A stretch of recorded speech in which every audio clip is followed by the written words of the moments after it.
So we are excited to start day 2 off with a great panel of individuals from the SEC's Division of Corporation Finance. This session will be moderated by my great friend Meredith Cross, a longtime supporter of the Institute, a former chair, and of course, a former director of the Division of Corporation Finance. Meredith is a partner in the Securities and Transactional Departments of Wilmer Cutler, Pickering, Hale & Dorr. So Meredith, over to you. Thank you, Tom. I guess my sound is working. Good morning, everyone. It's wonderful to be back here in Coronado and to have the shades up and have it be gorgeous. So this is the beginning of a wonderful day. I'm honored to be able to interview in this panel the senior staff members from the Division of Corporation Finance. And I'm just going to, their full bios are in the program. I'm going to quickly introduce them, and I'm going to start in on the questions. And I'm hoping y'all can get to know, there's my southern accent came out. Oh my goodness, that's been 40 years since I lived in the South. Anyway, I'm hoping you get a chance to get to know the staff members a bit through this conversation. I think that would be terrific since we haven't seen folks in person in so long. And we have some new leaders. So with that, immediately to my left is Eric Girding. He's the newly named director of the Division of Corporation Finance.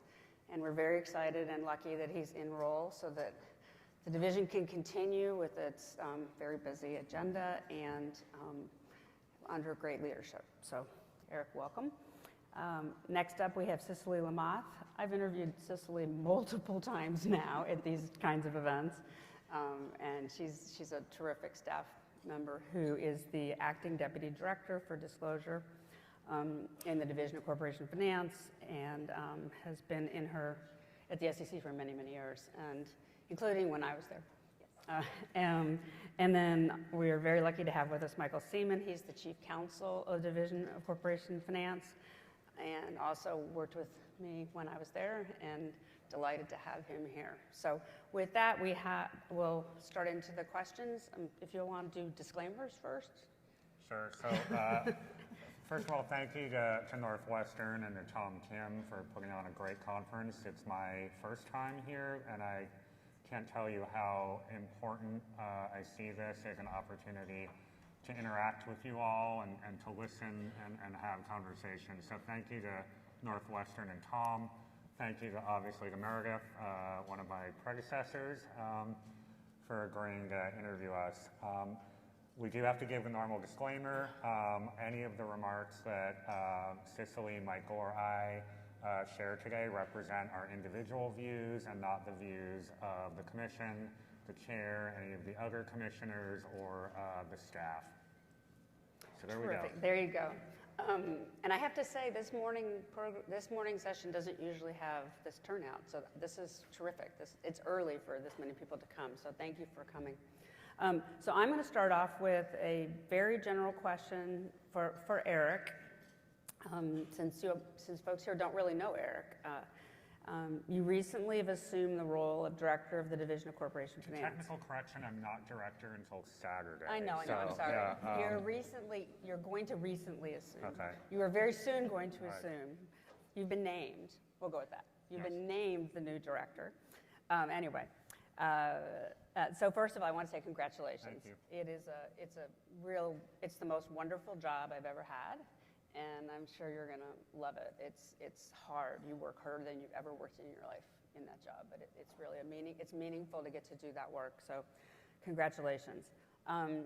So you have a packed rulemaking agenda and many review priorities, as we're going to discuss. Can you share some insights on your priorities or any other thoughts you'd like to share with our audience as you begin this role? Yeah, so let me start out by just thanking the current director, Renee Jones.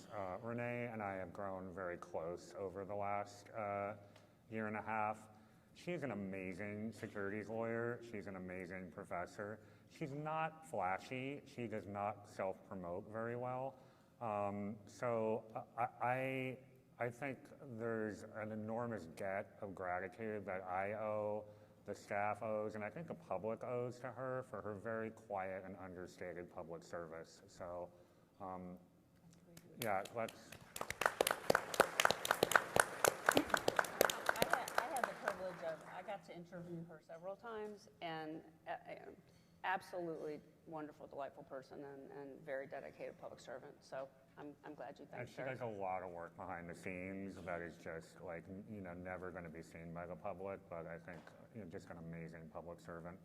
I think she's also left me in a very good situation, including with a very, very good senior leadership team, including my co-panelists here, Cicely and Michael.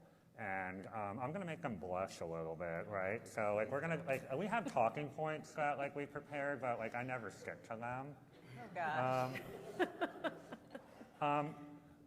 Cicely and Michael and the other senior officers represent, I think, the best of the division and the best of public service. I mean, they are going to serve any administration, any chair, and any director. And this kind of public servants are really hard to find. But we have an accountant here, we have a lawyer here, who are going to be trying to find the right answers to very complicated questions and advise me, advise the chair, advise all of the commissioners. We also have other great senior officers on the team, Jessica Kane and Barbara Jacobs in the Disclosure Review Program. Betsy Murphy is running our Office of Rulemaking. Many of you probably know Betsy for many years. You like Betsy? Like, we're all Betsy fans here. Yeah, everybody loves Betsy. We have some new hires, Meredith. We hired Dan Hardy from the Department of Treasury to run our ORS office. Oh, that's So exciting. he's a real superstar. And then most recently, 2 weeks ago, we promoted Ted Yu to Associate Director for Specialized Disclosures. So Ted is been a rising star for a while, and I guess now he's a full-blown star. Yeah, he was a person I looked to when I wanted very practical advice about what to do with things. In meetings, I would always turn to Ted and be like, okay, Ted, what should I do? Yes. And I don't ever want to forget Lindsay McCord, our chief accountant in the division. Like, Lindsay is amazing. So. You do have a great group. So you like mentioned, I think, our packed rulemaking agenda. I think one of the priorities, Meredith, that we all have on this panel is not only looking at working through the existing proposals that are still to come and making recommendations on the proposals that were already made but have not yet been adopted, but also figuring out how we actually implement rules once they're adopted. And this is a lot of the careful work behind the scenes. A lot of it is knowledge management to train the disclosure review program, to get ready for new disclosure programs, a lot of training behind the scenes and a lot of collaboration between Michael and Cicely's teams and the rulemaking teams. The other piece that I think is really important and is going to be a priority for all of us on the stage this year is getting out there in the public and listening to questions on interpretations of the new rules, having conversations. I had some yesterday on a number of our rules, and also potentially issuing guidance, including our CDI process, to help clarify and provide certainty to market participants. And I think, I hope that you will find that CDI is helpful. Inside the Beltway, a lot of times interpretations and interpretive guidance has gotten a bad rap. But what we're doing in the division is really trying to provide more certainty and clarity and interpretations of existing rules. And I hope that you will continue to find those helpful. It's a wonderful process. It was one that, going way back in time, in the 90s when I first worked at the SEC, the only way you could get that sort of information was basically by subscribing to expensive services. And then over time, under various leaders, including John White, the guidance got out there in a much more public way. And it's made a huge difference. It's leveled the playing field to be a good securities lawyer. You can read the guidance. I will say, and I'll be curious to hear what your thoughts are on this, there's some amount of the lawyers need to make interpretations themselves. They need to read the rules and advise, and not every single question needs, you know, the staff to write down what they think the answer is. I think that's a challenge to get that balance right. Do you have thoughts on that? I mean, look, I think ultimately the lawyers in the room are sort of the front line of ensuring compliance with securities laws and making sure that the kinds of disclosure that goes out to investors is compliant, adequate, and fulsome. So we have a very valuable role as regulators, but it's really you all in the private sector that are really on the front line of providing and ensuring that our statutory mandate is fulfilled and that investors and capital markets are working. So I totally agree with you. It's not like we are in an oppositional relationship. Like, we rely on lawyers and accountants out there to help interpret and provide smart, sound advice to clients.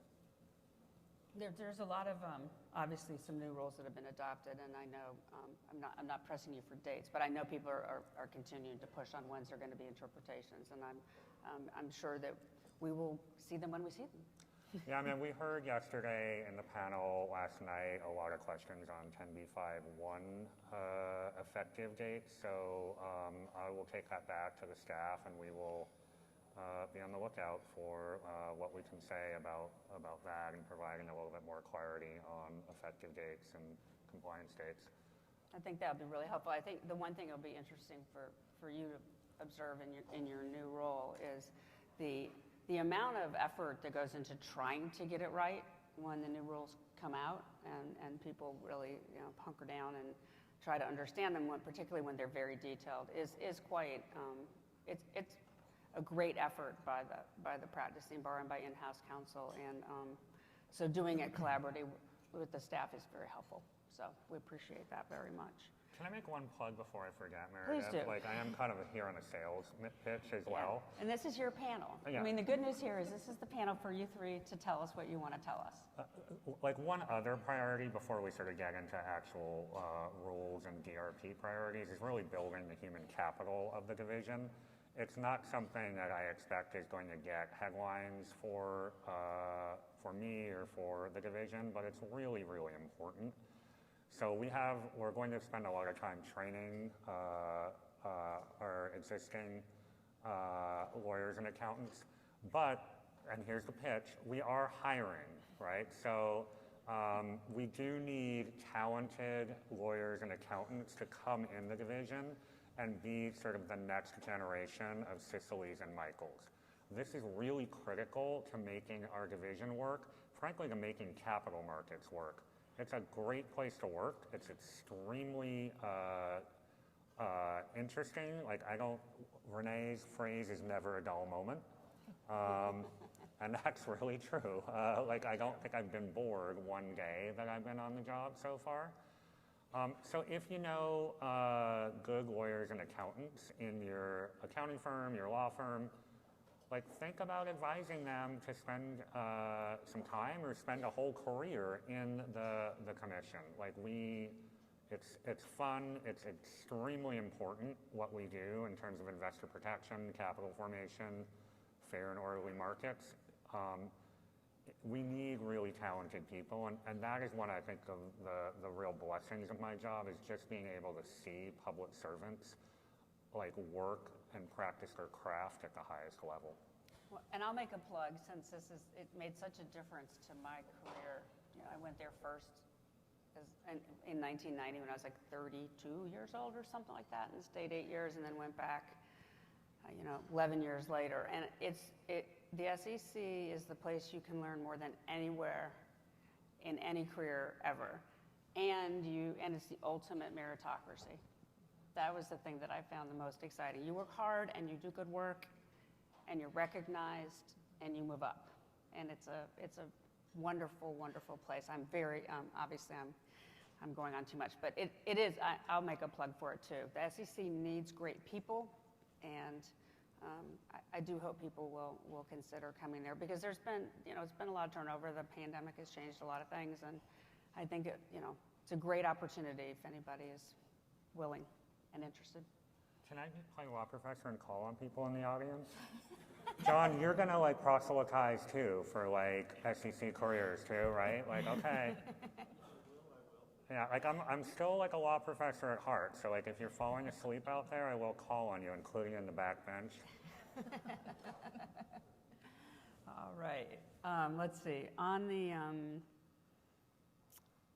I think we covered the thoughts on your overall priorities. The next question relates to the critical rulemaking projects that are recently completed or in the works. And first, on completed rules, clawbacks, pay for performance, proxy voting advice, universal proxy. Do you have any messages or words to the wise or other thoughts you would like to convey? So I talked a lot yesterday on the panel I was on last night on 10b5-1. So I did talk about the overall objectives of that rule, which was passed, starting to blank now, in December. So I think we are looking to potentially issue some guidance there around effective dates. One thing that I will say is for calendar year issuers, the first filing that covers the first full fiscal period that begins on or after April 1st, 2023 would mean the first annual report that covers the fiscal year beginning January 1st, 2024. So like we will, I think, attempt to be clear about that very soon. On the, I'll just throw out some questions here, and you're welcome to answer them or not. There's been a lot of discussion about universal proxy and how it's sort of not what people were thinking it was, and a lot of concerns that it's this stealth way for people to get into the proxy statement. And like, I assume this is very early days of universal proxy, and I've been trying to assure companies that that it'll be reasonably implemented, and that you guys have put out great guidance that makes it clear that it's a state law matter. If you have a nomination right, then you do, and then you can have it. Have you all had any thoughts about what to say on universal proxy at this point? We've had a number of CDIs that we've already put out there on universal proxy, and I doubt that will be the end of the matter. I think there are going to be other interpretive questions that come up. I do think the overall rationale of universal proxy is the same as what we've stated in both the proposing and adopting releases, which was to allow shareholders to basically to replicate the same kind of choice and decision that they would have had they attended in person. So that's the overall intent of universal proxy. There's lots of creative minds on all sides of proxy contests and the proxy process overall. So I'm sure we're going to have lots of interesting interpretive questions. Probably a lot of creative minds in this room right now. It's amazing, isn't it? Yeah. That's what makes it fun. On pay versus performance, I guess it'll be in this year's proxy statement. And people have had a lot of questions, but I think in general, the bar has started to figure out what they're going to advise. There's a lot of involvement from valuation firms, accounting firms. Everybody is deeply involved in pay versus performance. Anything you want to share about that one? You want me to? I'll take it. Yeah. So we did adopt the final pay versus performance rules over the summer, and I believe we will also be looking to issue some guidance and some CDIs around pay versus performance. I know that there's a lot of questions and concerns from practitioners about exactly how the disclosures and the table would work. Including on some, as you mentioned, on some of the valuation techniques. So I'm pretty hopeful that we will be able to respond to at least a first batch of questions very soon. Okay, great. I know a lot of people have already written it, so it'll be exciting to see how they then adjust to what comes out in guidance. And I mean, we are talking, Cicely, and the disclosure review program about how the first year of reviews would go as well. And, you know, I think the first year of reviews is important in terms of setting a tone. But we're not about sort of playing gotcha if people are legitimately trying to wrestle with interpretive questions and close calls. So that review process is not designed to be punitive. It's designed to really set the tone for the first wave of disclosures. That's very helpful. I will say that I've advised clients that I expect that the first round, there's going to be a lot of questions when people go and look at the disclosures, and that I was very hopeful that the staff would have that sort of an approach to the reviews if people are trying very hard to get it right. Yeah, I think that Eric said it perfectly. It's definitely not meant to be a gotcha. We do understand that people have questions. I think, you know, there's going to be different cuts. We understand there's also timing concerns that companies may have about, you know, going through a comment process. And so that's a lot of the things that are front of mind as we're thinking about the ways to carry out disclosure when you have a new rule like this that might impact some of the disclosures, and they might be related to things that might have some timing sensitivity. So we are definitely working very closely together to figure out what is the best approach that we can take, but we also want to make sure that people understand what we're seeing and can get some feedback on that, and that'll help ultimately them with their disclosures in following years to come. Terrific. I had one, this is just a question I have. On clawbacks, you put out some interps recently, which I admit I read and was still scratching my head. So clawbacks were in the process right now, am I right, of the exchanges adopting rules? Mm-hmm. Right. And so what happens after that? So then they'll go, I'm sorry, I'm not sure who to ask on the panel, but is there anything people should know about clawbacks at this point? Well, I mean, I can talk a little bit about the general process, Meredith, which you probably know. I mean, so we did pass the commission, not we. The commission adopted the final clawbacks rule in the fall. It does require that exchanges have new listing standards. And that, as you know, Meredith, has a different kind of process than normal Corp Fin rules. So the exchanges will propose listing standards that will comply with the adopted rule and ultimately with the Dodd-Frank Act. Then those proposals go through trading and markets. And the commission then reviews the listing standards and the rules, and then at that point there's a different separate track process for the commission to review and ultimately approve those standards. So we're a ways off on when that'll be in place. There's some the interpreters are worth looking at on some of the 10K disclosure stuff, because that was a little bit confusing as to what people are supposed to do now.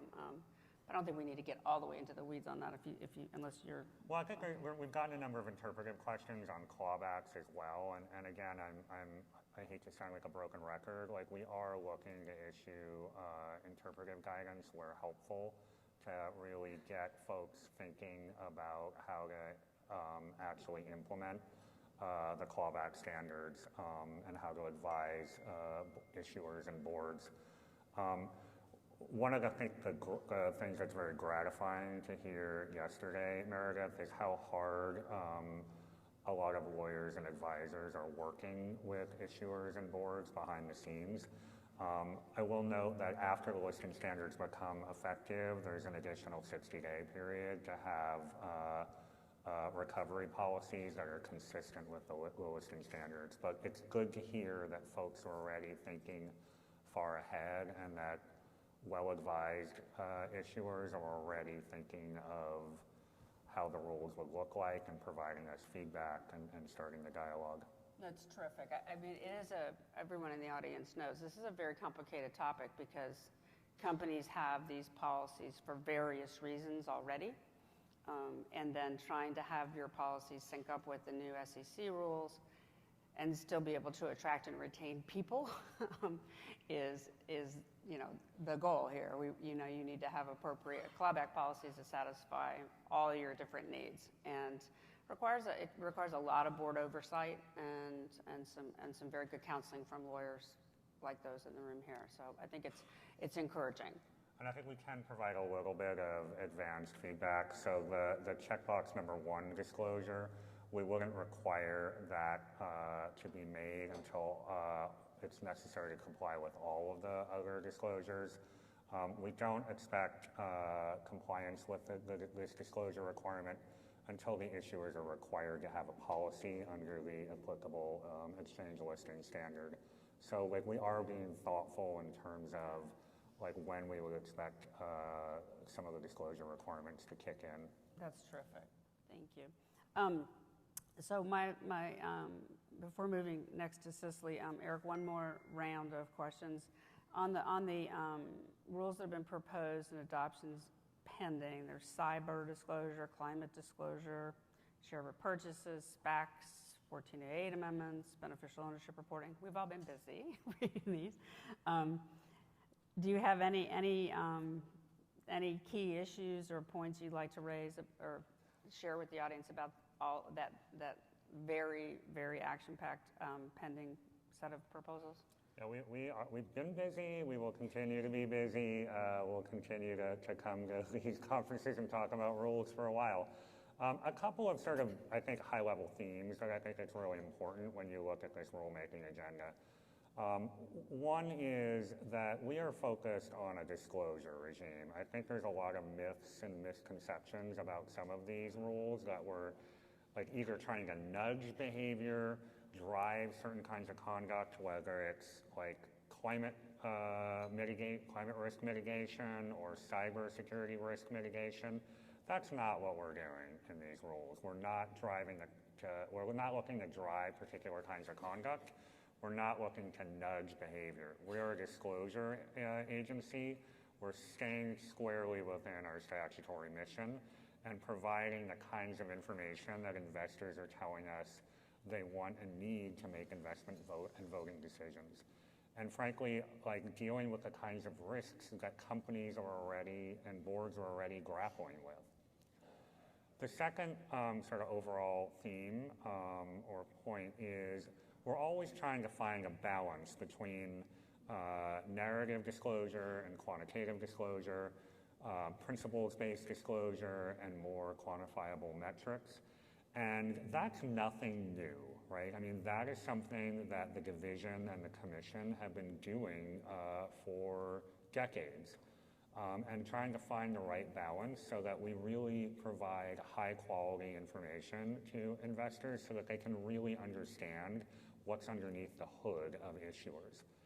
And it's nothing new. I mean, if we think back to the origins of MD&A, right, that was an attempt to the commission understanding that just having raw financial data is not enough to really provide investors with the full context, right? So you can think of this a little bit in terms of a process or a balance of trying to get that mix of narrative and financial data, that mix of principles-based and more prescriptive disclosure right. It's also sort of a mix between Michael and Cicely, right? The narrative disclosure and an SK and the financial disclosure and assets.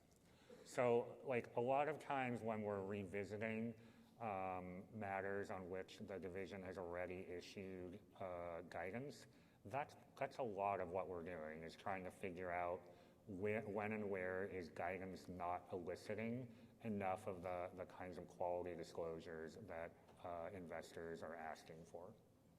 So, for example, building on the climate guidance from 2010. We've had climate guidance. We've had cybersecurity guidance. We've had, human capital is also on our Reg Flex agenda, and obviously there's been a human capital rule already out there.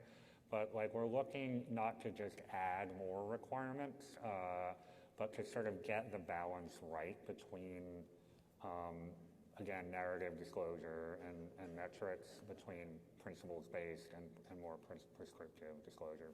And as you're seeing through the comment process, it's a hard balance because, very detailed prescriptive disclosures are, for each different issuer, are going to hit them differently. And so that is what the comment process is about, how I would look at this. You've put out proposals and getting a lot of comments and taking time is how, I don't know if that's how you would characterize what's happening, but that's how I view what's happening right now. Yeah, Meredith, you know how it works on the inside, right? Like, we don't view the administrative process as sort of like just a rubber stamp and sort of going through the motions. We do take the comments very, very seriously. And we do sort of weigh, like, not only do we have to weigh each and every comment, but it makes for better policy, and it makes for more legitimate policy to do that. So we are looking at comments on every particular rule and figuring out, are we getting that balance right? It's helpful to know. Should we move to Cicely for a while? Sure. We can always come back and ask you more questions, Eric, since I have you here. Eric, I think you're enjoying this. I am. That's okay. I'm enjoying it too. Good. This is all the karma. I have one really excellent law student somewhere, former law student in the audience. This is the karma I get, Alex, right, from having interrogated you all for so many years. See what happens. It's great. That's what we were here to do. All right, Cicely. So the first question for you this makes me laugh almost. It shouldn't. It's obviously very serious. So crypto has obviously been a very hot topic of late with FTX and numerous other developments. And you all have created a new crypto office and did a Dear Issuer letter on crypto matters. Do you have messages you want to share with the group on crypto and CorpFin? Yeah, I know everyone here wants to hear about crypto at 8 in the morning. I do know that Eric has some thoughts on crypto too. If you want to share your thoughts first, and then I can share kind of what we're thinking about in the disclosure program. Sure. So, I think crypto has obviously been a very hot topic and sort of one of the most high-profile things that we're focusing on in the division. I have to say that I do think for crypto asset security issuers, for token issuers, we do believe in the chair's message to them, which is, come talk to us if you are a security. Obviously, all sales of securities, all offers and sales of securities have to be either registered or exempt. But if you have questions on how the registration process works, and how our existing disclosure rules apply to the particular facts and circumstances of a particular token issuer, come talk to us. That's what Michael's team, in conjunction with some of Cicely's teams, work on. And again, when we're talking about sort of principles-based disclosure, we've had crypto token issuers come and register under the 33 and 34 Act. We've also had some offerings qualify under Regulation A. And so I'm pretty convinced that the existing disclosure rules that we have are flexible enough and principles-based enough to apply to a wide range of different kinds of asset classes. So one of the things that we've heard for many years, and you probably heard it when you were director, right, is principles-based disclosure, principles-based disclosure. I think that that's actually part of the genius of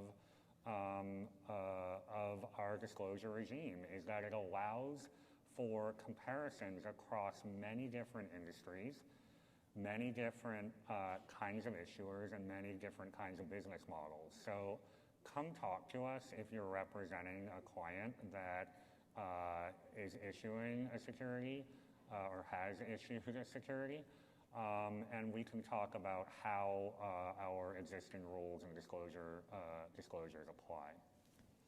Yeah, so with all of that going on, there's also major disruption in the crypto markets right now. We do have quite a few participants that have filed for bankruptcy. Others have experienced other disruptions. And we're also seeing that many crypto market participants are really interconnected. And that's causing a domino effect to some of the other companies in the industry. Of course, kind of consistent with the theme that Eric mentioned, trying to get some timely feedback to market participants to help them in preparing their disclosures. In December 22, we issued a sample issuer letter related to these recent disruptions in the crypto asset markets. So our sample issuer letter represents the views of the staff of the Division of Corporation Finance. So just want to make that clear. It's not rule, it's not regulation or statement by the Securities and Exchange Commission. But the letter is really to try to provide some guidance to companies related to their existing disclosure obligations, and then it includes some sample comments that the division might issue to some companies depending on their particular facts and circumstances. Now, the comments that are outlined in the sample issuer letter are really intended to prompt companies to start thinking through how existing rules might require disclosure in light of the specific market disruption that's happening right now. We have had our review teams, they have begun to issue some comments to companies in this space. So I do think there's some context that I think might be helpful to share with you all. First, we are interested in both direct and indirect effects of disruptions in the crypto markets. So when you're crafting your disclosure, companies should consider both the direct and indirect impacts and the relationships with their counterparties. So what do I mean? For example, companies should really try to consider whether a counterparty impacted by those disruptions in a way that could actually pose a risk to the company itself. Next, not all sample comments that are in the sample issuer letter or comments through our comment process are applicable to companies in a particular facts and circumstances. That being said, companies should still consider the sample issuer letter carefully when deciding which of those comments actually would be applicable to their material facts and circumstances. And then companies should use that information to tailor their disclosures accordingly. And lastly, some of the current disclosure requirements require clear disclosure of related party transactions. Companies should really continue to consider their relationships with counterparties as they're drafting their disclosures. And they should also consider whether some of those contracts with counterparties are material, and if so, they may need to file some agreements if required under our current rules. Now turning to the Office of Crypto Assets, just to give a little bit of background, back in September, we did announce that we would be adding an additional industry office to our disclosure review program, one of which is the Office of Crypto Assets. In terms of, depending on your familiarity with the disclosure review program, we do find that assigning companies and filings in a particular industry to one office really enables us to better focus our expertise and resources. And this is really important when you start thinking about the constantly evolving crypto landscape. While this office is new, it is really continuing the work currently performed across the disclosure review program and essentially taking over a subset of companies from other existing industry offices and then moving them to their own group.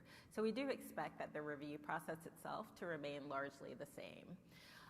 In terms of updates, we have hired an office chief, Justin Doby, who will be heading up that office. And we're continuing to make progress in terms of staffing and then also assigning companies and filings to the new office.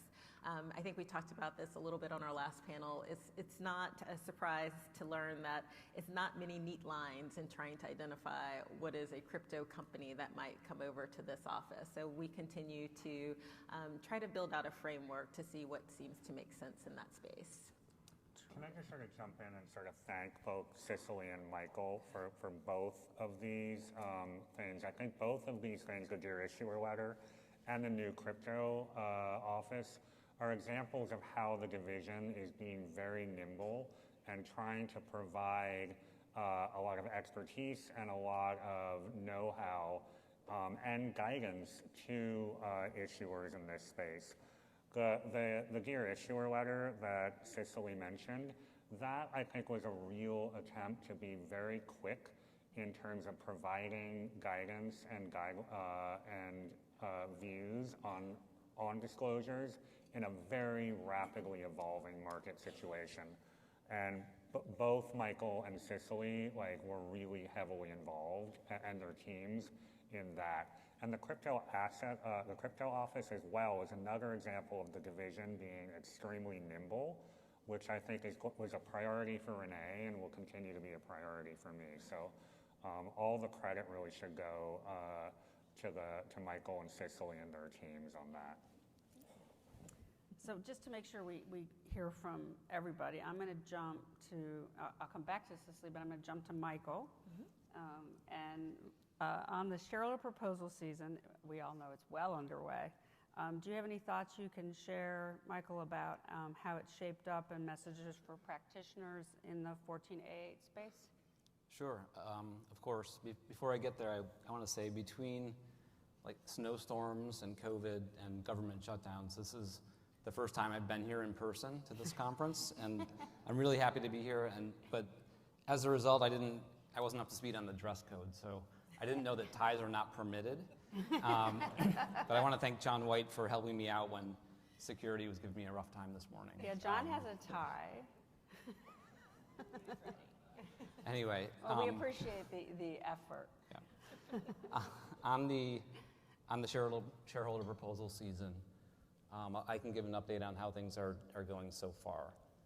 So far, from our perspective, things are going quite well. I think big picture, if you look at this season compared to last season, I expect it's going to be more similar than last season was compared to the year before. And that's because before last year, we put out a staff legal bulletin and we made some announcements. Last season looked quite different, I think, from a lot of people's perspective than the year before. But this year, I think, will be along the lines of what last year looked like. We've been really receiving a lot of thoughtful, high-quality submissions as well as supplemental correspondence from both companies and proponents this year.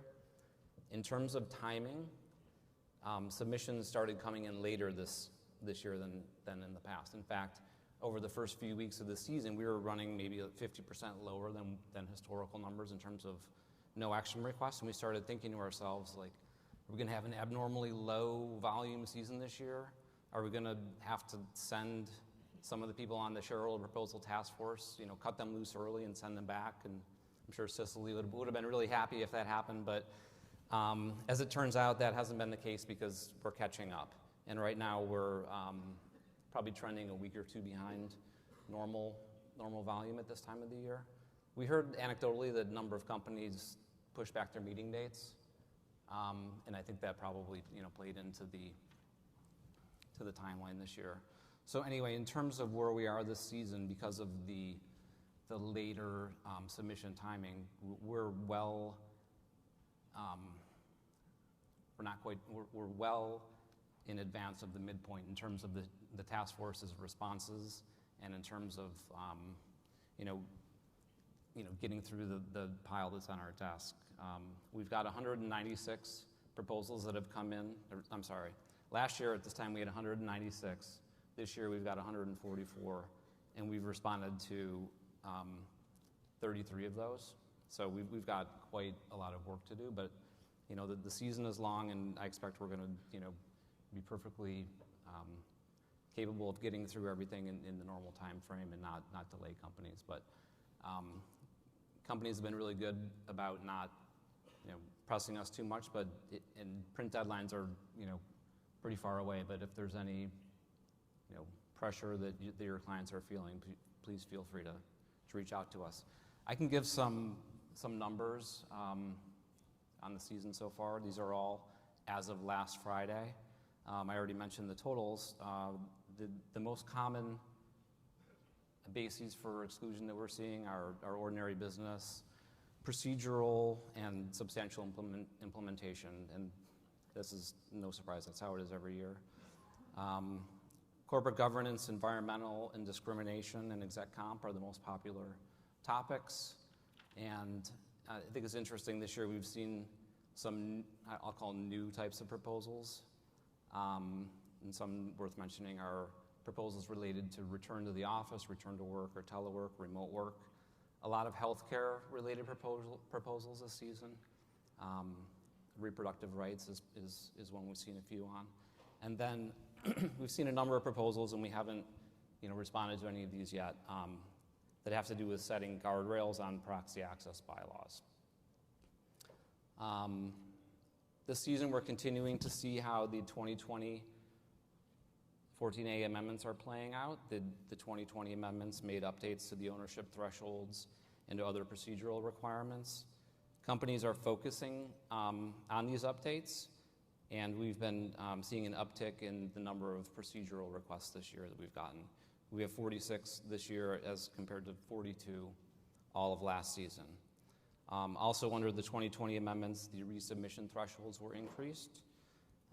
We've gotten a fair number of resubmission-related requests this year. The interesting thing is that only we've gotten 6 so far, and only one of the 6 relates to the 25% threshold, and those are for proposals that have been submitted 3 times within the last 5 years. Last season, that was the most popular resubmission basis that we've gotten.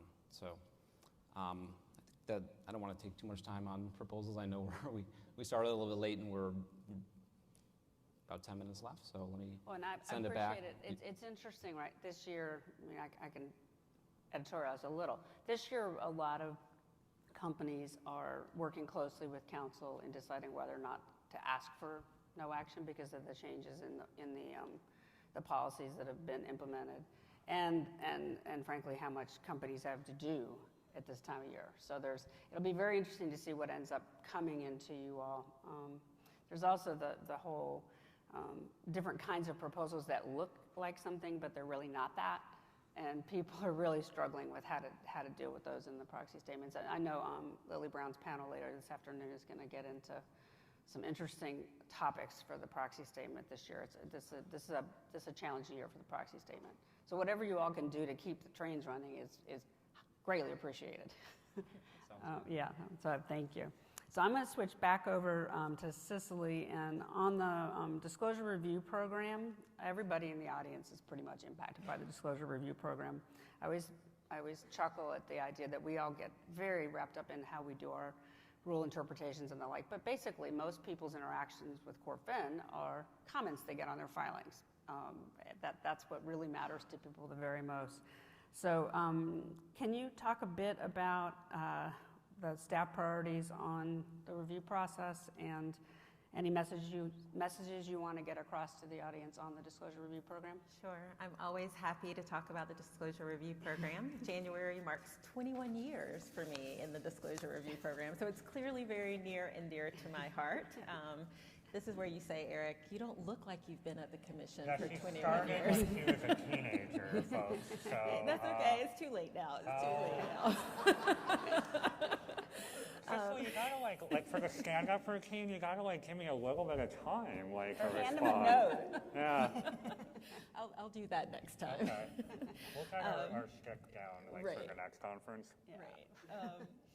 But for those of you who are familiar with the disclosure review program, you know that we are organized primarily through industry offices. And as Meredith said, the way the industry offices really engage and communicate with companies is primarily through that review and comment process. In terms of the review process this year, although the IPO market might be slowing down quite a bit, we do review a fair number of other types of transactions. So we still remain fairly busy. And of course, a huge part of our program is also our review of annual reports. In the annual report space, it is probably no surprise that non-GAAP and MD&A continue to be our top areas of comment. Last month, CorpFin posted an update to the non-GAAP CDIs, so I believe that Lindsay McCord, our division's chief accountant, will be covering some of that in her panel this afternoon, so be on the lookout for that. But in general, we're really hopeful that those CDIs will be a useful tool as companies are considering their disclosures for upcoming annual reports as well as other filings. With regard to MD&A, as in the past, the division continues to carefully think about disclosures in MD&A, as we believe really that the MD&A is fundamental to an investor's ability to really understand a company's operations as well as their future prospects. Recent events and emerging areas of risk have impacted company trends in the past few years and are a significant influence on the MD&A comments in our reviews. Some of the areas that we've been commenting on include the direct or indirect effects of Russia's war against Ukraine on companies' operations, as well as sourcing of goods or services. We've also been commenting and thinking about restrictions and limitations on cash transfers across borders, as well as distribution of earnings to U.S. investors by companies that have significant operations in China.